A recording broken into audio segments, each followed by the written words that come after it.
Hey guys, it's Jaleisha and welcome to my YouTube channel. Today I'm in a new sort of setup. I'm so excited. If you guys haven't seen my vlog yet, I've been working on this space on getting it ready for my clients, so I'm almost done, not quite yet. I feel like it's more brighter, more inviting, more legit, like I have the little YouTube background. So yeah, today's video I'm coming at you with nothing on my face. I actually wanted to do a foundation review, which is my very first foundation review video. And it's actually going to be on the new NARS foundation. Well, this foundation isn't new. I'm just like late. I've been hearing so much about this foundation from so many people. This is the NARS Natural Radiant Longwear Foundation. Every time I see a makeup artist use it, their clients look flawless. So I finally caved in and was like, you know what, let me invest in this foundation and get it for my kids. So I actually have 4 shades. These 2 are just the closest to my skin tone. I actually have some clients coming today and I want to try it on them, but I also wanted to try it out on myself first. The 2 shades that are closest to my skin tone are Macao and New Caledonia. These are the 2 shades that I got for my kit. There are some shades in between these 2, but these are the ones that I feel like fit my kit more. I would have actually got my perfect shade, but honestly these foundations are pretty pricey. This foundation retails for $49. $49.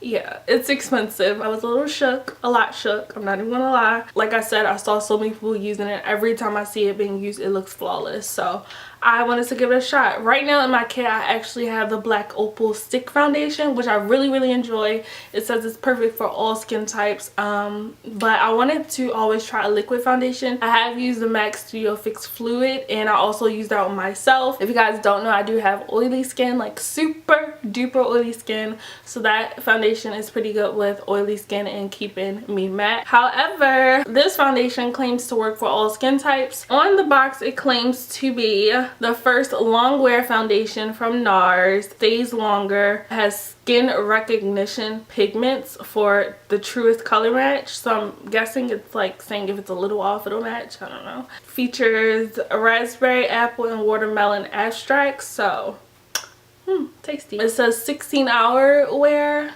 I've never kept my makeup on for 16 hours. I don't plan on keeping my makeup on for 16 hours, but if that's the type of lifestyle you live, then.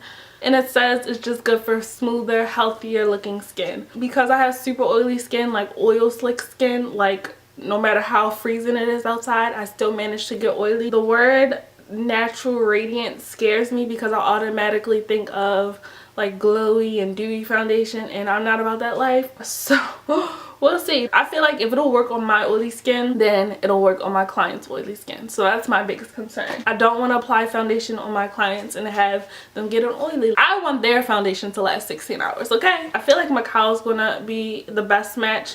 I feel like New Caledonia is a little darker. This may actually be like my summer shade. This is what the packaging looks like. It's very sleek. I love this packaging. Very expensive glass.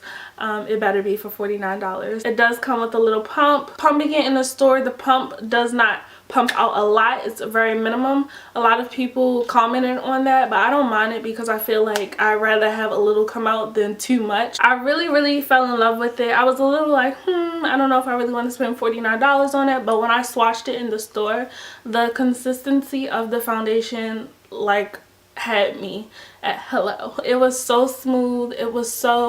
It almost felt like a whipped foundation, so I can definitely tell that it is lightweight in that sense. So what I want to do is actually swatch these 2 shades first to see which one matches closer to my skin tone. Even though I feel like Macao is going to be best, I'm going to swatch it just for the purpose of this video. So I'm going to take this Morphe M705 brush and use that to apply the swatches. So the first shade I'm going to swatch is Macao, and then of course the next shade is going to be New Caledonia. It's kind of tough. I definitely do feel like I am somewhere in the middle. I kind of feel like Macao is slightly lighter and New Caledonia is definitely a little darker. Even comparing it to my neck, it's definitely some offness there. If I take a step back, it does, like you can see, Macao matches way more than New Caledonia. So I'm gonna go with Macao and use that for all over my face. Alright guys, so I accidentally already got started and forgot to press record. Good thing I only applied it to my forehead, and I also forgot to prime, so I'm going to do that really quick before I move on to the rest of my face. For my oily skin, I tend to go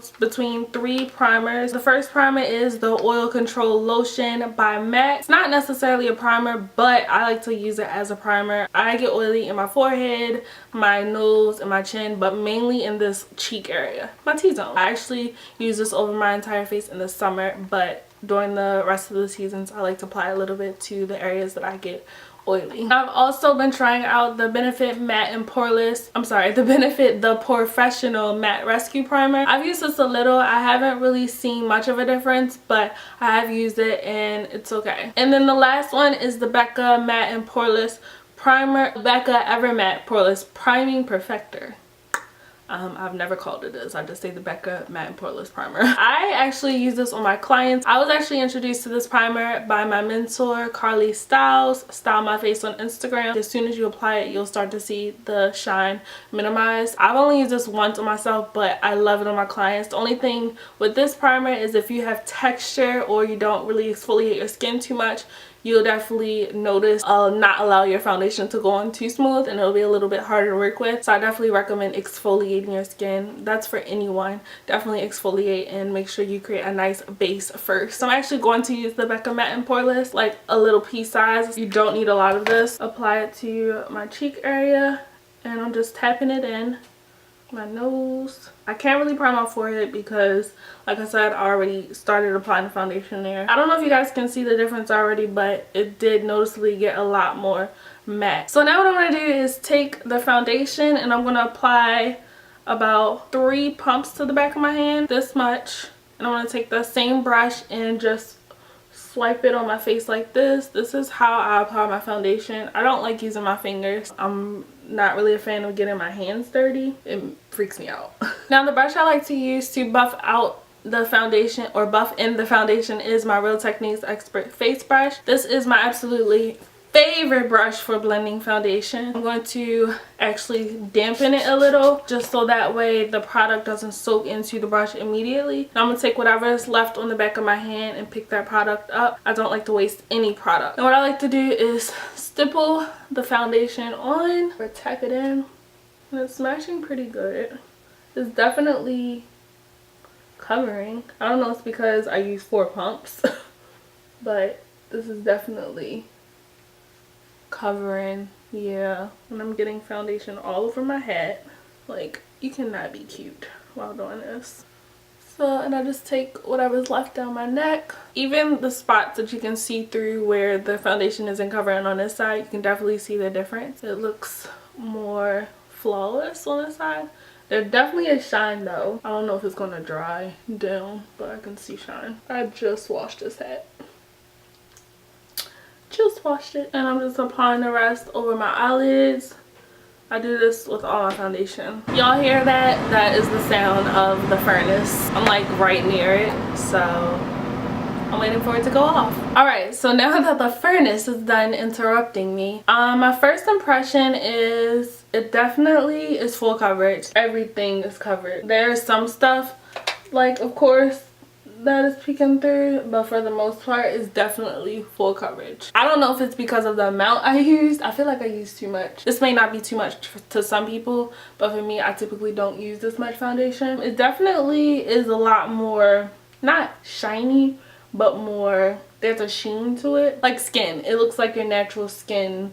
Like, it looks really healthy. I don't want it. I'm not mad at it. Up close and personal, a little bit on my nose.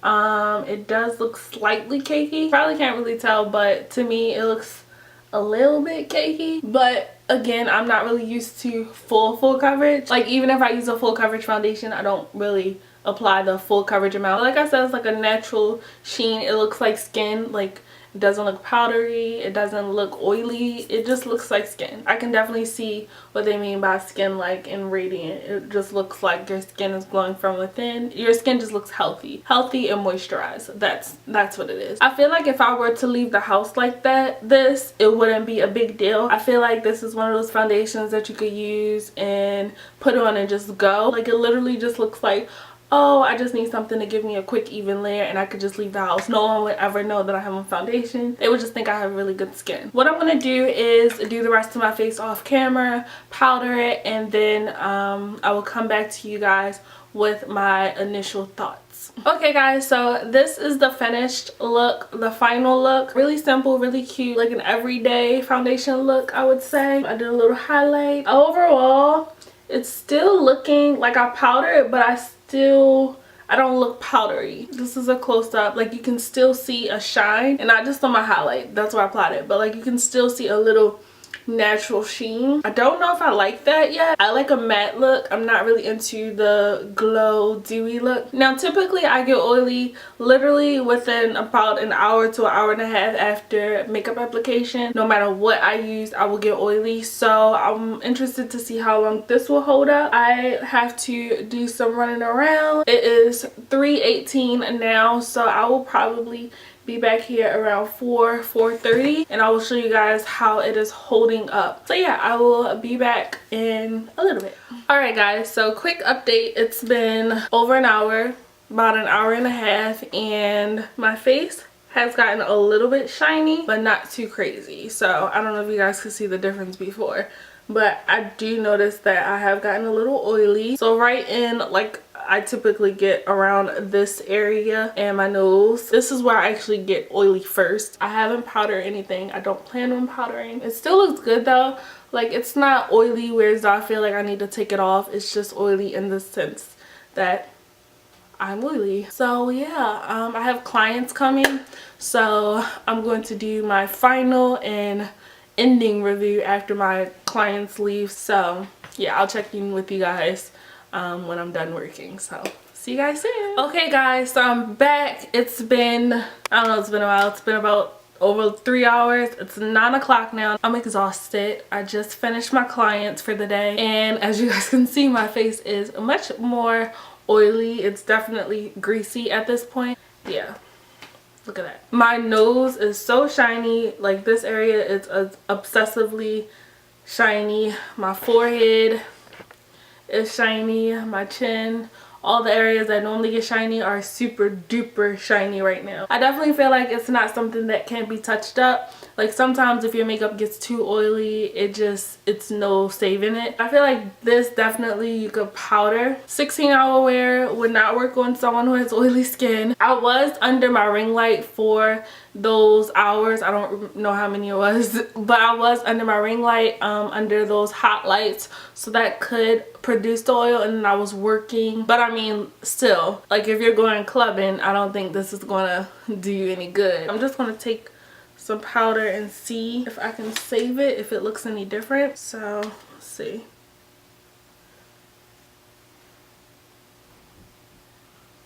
So it is minimizing the shine, but it's not getting rid of the shine, if that makes sense. Like, even when you blot it, it's still that natural radiant glow. So I don't think this will be a foundation for me personally, or if I did wear this as a foundation, I would have to mix it with something that's a little more matte. But on its own, this is not for me. So yeah, the color match, all of that stuff is good. The consistency is really good. The blendability, the whole radiant glow. It was cute in the beginning, like very first couple minutes. For me, I like a super matte look. I only like my cheeks to be highlighted, and they're like overly highlighted right now. Like, this is where my highlight ends and this is where I'm oily. But I did use it on my clients tonight and their skin looked absolutely stunning. And sorry for the background noise. Again, I'm by the heater, so I'm just gonna end it right here. Do I think it's worth it? If you have super oily skin, I would suggest mixing it with another foundation or using a better matte primer. I would probably have to use the oil control lotion and the primer as a combination if I really wanted to wear this foundation. But on my clients, like, it was absolutely gorgeous. So yeah, like I said, the noise in the background is getting crazy, so I'm gonna end it here. I hope you guys liked this video, and I will see you guys in the next one. Bye! Oh my gosh, this video is a hot mess. I'm all over the place. Actually, my skin doesn't look that bad, but it's still a no for me, dog.